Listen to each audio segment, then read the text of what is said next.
काशी विश्वनाथ मंदिर में सालों से जिस ओर नंदी निहार रहे हैं, उधर 31 जनवरी को हजारों नजरें टिकी थीं। 1993 में बैरिकेडिंग करके जिस व्यास जी के तहखाने में पूजा रोक दी गई थी, 31 साल बाद वाराणसी कोर्ट के आदेश के बाद वहां फिर से पूजा शुरू हुई। तभी से काशी विश्वनाथ मंदिर और ज्ञानवापी मस्जिद विवाद फिर सुर्खियों में है। दो वीडियो में ज्ञानवापी रियल स्टोरी में इस विवाद का इतिहास, कानूनी पहलू और फ्यूचर सिनेरियो जानेंगे। पहले वीडियो में आज इस विवाद के 1000 सालों की कहानी जानेंगे। Sit back, tight your seat belt और सुनिए। पुराणों में काशी और ज्ञानवापी। पुराण के काशी खंड के 1500वें श्लोक में काशी नगर का महिमामंडन है। एक श्लोक में भगवान शिव कहते हैं, तीनों लोकों में समाहित एक नगर जिसमें स्थित मेरा निवास प्रसाद है काशी। काशी खंड के 34वें अध्याय में 36, 37, 38 और 39वां श्लोक ज्ञानवापी के महात्म्य पर है। ज्ञानवापी को काशी का मूल केंद्र बनाया गया है। काशी को अब वाराणसी और बनारस के नाम से भी जानते हैं। ज्ञानवापी दो शब्दों से मिलकर बना है, ज्ञान और वापी। मूल रूप से इन शब्दों का अर्थ ज्ञान का कुआं है। काशी विश्वनाथ मंदिर की मान्यता। लिंग पुराण में एक घटना का जिक्र है। काशी नगर के ऊपर आकाश में दानव एक शिवलिंग को खींच रहे थे। तभी धरती से मुर्गे की बांग सुनाई दी। राक्षसों ने सुबह होने के डर से शिवलिंग वही गिरा दिया। इस शिवलिंग को विश्वनाथ और विश्वेश्वर कहते हैं, जिसका अर्थ है ब्रह्मांड पर शासन करने वाला। जहां शिवलिंग प्रकट हुआ, आज वह वाराणसी के प्लॉट नंबर 9130 में है। वहां ज्ञानवापी मस्जिद और उससे सटा काशी विश्वनाथ मंदिर हैं। ज्यादा इतिहासकार मानते हैं कि करीब 2000 साल पहले राजा विक्रमादित्य ने विश्वनाथ मंदिर बनवाया था। पहली बार कुतुबुद्दीन ऐबक का हमला। इतिहासकार मीनाक्षी जैन की किताब flights of deities and rebirth of temples के मुताबिक 1194 ईस्वी में मोहम्मद गौरी के सेनापति कुतुबुद्दीन ऐबक ने विश्वनाथ मंदिर पर हमला कर ध्वस्त कर दिया। ओम प्रकाश केजरीवाल की किताब काशी नगरी एक रूप अनेक के मुताबिक दिल्ली सल्तनत की राजकुमारी रजिया उद्दीन ने 1236 से 1240 ईस्वी के बीच इस जगह पर राजिया मस्जिद का निर्माण कराया। 1296 ईस्वी में गुजराती व्यापारी ने विश्वनाथ मंदिर का दोबारा निर्माण करवाया। कुछ इतिहासकार बताते हैं कि मंदिर का पुनर्निर्माण मूल काशी विश्वनाथ मंदिर के थोड़ा दक्षिण में करवाया गया था। दूसरी बार महमूद शाह शर्की का हमला। जौनपुर के सुल्तान महमूद शाह शर्की ने 1436 से 1458 के शासनकाल में वाराणसी के कई मंदिरों में तोड़फोड़ की। इसमें विश्वनाथ मंदिर भी शामिल था। बनारस हिंदू यूनिवर्सिटी के इतिहासकार अपनी किताब हिस्ट्री ऑफ बनारस में लिखते हैं कि अकबर के नवरत्नों में से एक राजा टोडरमल ने विश्वनाथ मंदिर का पुनर्निर्माण कराया। 1585 में बनाए गए मंदिर में टोडरमल के पुत्र गोवर्धन दास और दक्षिण भारत के विद्वान नारायण भट्ट की महत्वपूर्ण भूमिका थी। तीसरी बार औरंगजेब ने तुड़वाया। 1642 ईस्वी में शाहजहां ने काशी विश्वनाथ मंदिर को ध्वस्त करने का आदेश पारित किया। हिंदुओं के भारी विरोध के बाद प्रमुख मंदिरों को तो नहीं तोड़ा जा सका, लेकिन काशी के 63 छोटे बड़े मंदिरों को तोड़ दिया गया।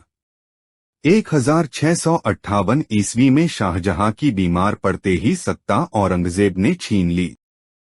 मुस्तैद खान की किताब मसीर-ए-आलमगीरी के मुताबिक औरंगजेब ने 8 अप्रैल 1669 को बनारस के मंदिरों और स्कूलों को ध्वस्त करने का फरमान जारी किया। यह आदेश कोलकाता के एशियाटिक लाइब्रेरी में आज भी रखा हुआ है। सितंबर 1669 में काशी विश्वनाथ मंदिर को ध्वस्त कर दिया गया। क्या औरंगजेब ने बनवाई ज्ञानवापी मस्जिद?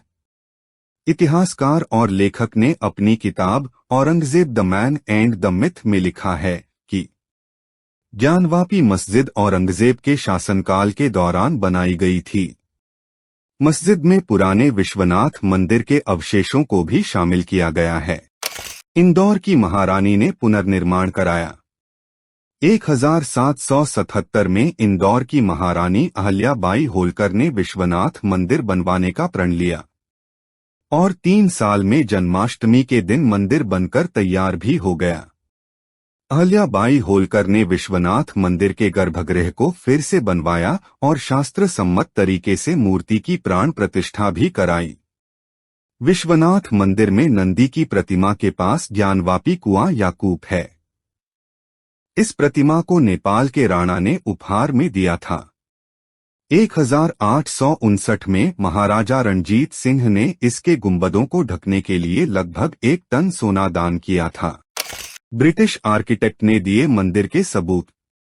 19वीं सदी के ब्रिटिश आर्किटेक्ट और लेखक जेम्स प्रिंसेप ने 1831 में अपनी किताब Banaras illustrated a series of drawings में लिखा है कि औरंगजेब के शासनकाल के दौरान विश्वेश्वर मंदिर को तोड़कर मस्जिद बनाई गई। उन्होंने लिथोग्राफी तकनीक से मंदिर होने के सबूत भी दिए थे। साथ ही किताब में विश्वनाथ मंदिर का नक्शा भी दिखाया। उन्होंने 3 इमारतों से घिरे विश्वेश्वर मंदिर के ऊपर बनी एक मस्जिद को दर्शाया। इसमें दाईं ओर विश्वनाथ मंदिर, बाईं ओर महादेव दंडपान मंदिर और बीच में बैकुंठ नामक गुंबददार छत वाला एक हॉल है। ज्ञानवापी मस्जिद के विशाल गुंबद के शीर्ष पर एक उल्टा कमल, कलश और आमलक है। ब्रिटिश राज में ज्ञानवापी मस्जिद 1742 के वर्षों में मराठा शासक मल्हार राव होलकर ने ज्ञानवापी मस्जिद को ध्वस्त करके विश्वनाथ मंदिर का पुनर्निर्माण करने की योजना बनाई, लेकिन अवध के नवाब के हस्तक्षेप के चलते वह सफल नहीं हो सके।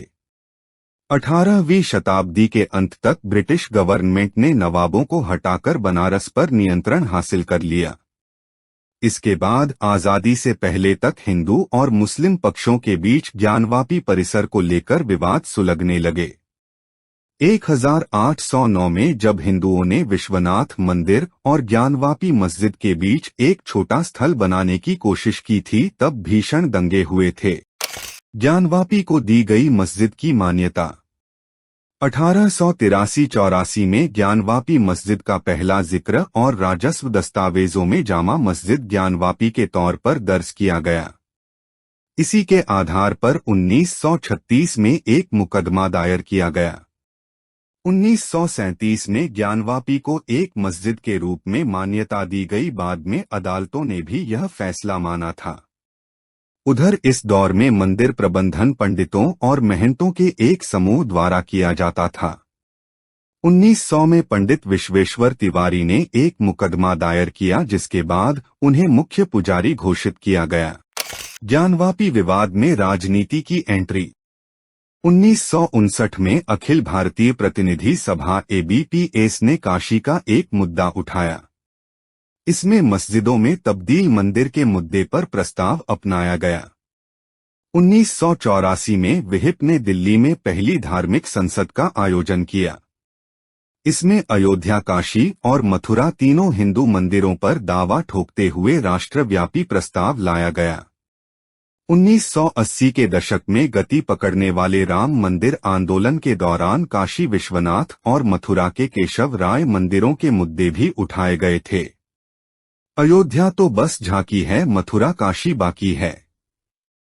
मंदिर आंदोलन के प्रसिद्ध नारों में से एक था व्यास जी का तहखाना और व्यास परिवार। वाराणसी डिस्ट्रिक्ट कोर्ट के आदेश पर ज्ञानवापी मस्जिद के भीतर हिंदू पक्ष को व्यास जी के तहखाने में पूजा की अनुमति मिली है। 1993 में यहां पूजा पाठ पर रोक लगा दी गई थी। सोमनाथ व्यास के नाती शैलेंद्र कुमार पाठक व्यास के मुताबिक उनके नाना दिसंबर 1993 तक पूजा अर्चना करते थे। उनका परिवार 1551 से काशी विश्वनाथ मंदिर से जुड़ा हुआ है। व्यास जी का तहखाना ज्ञानवापी मस्जिद के बैरिकेड वाले दक्षिणी हिस्से में स्थित है। यह तहखाना काशी विश्वनाथ परिसर के गर्भगृह के पास नंदी की मूर्ति के ठीक सामने है। ज्ञानवापी रियल स्टोरी के वीडियो 2 में जानिए। मुस्लिम पक्ष ने लड़ी ज्ञानवापी की पहली कानूनी लड़ाई, और कैसे बाद में हिंदू पक्ष ने कोर्ट से मांगा पूजा करने का अधिकार, और हाल में एसआई सर्वे की रिपोर्ट के बारे में पूरी स्टोरी। और जानते हैं क्या राम मंदिर की राह पर है ज्ञानवापी।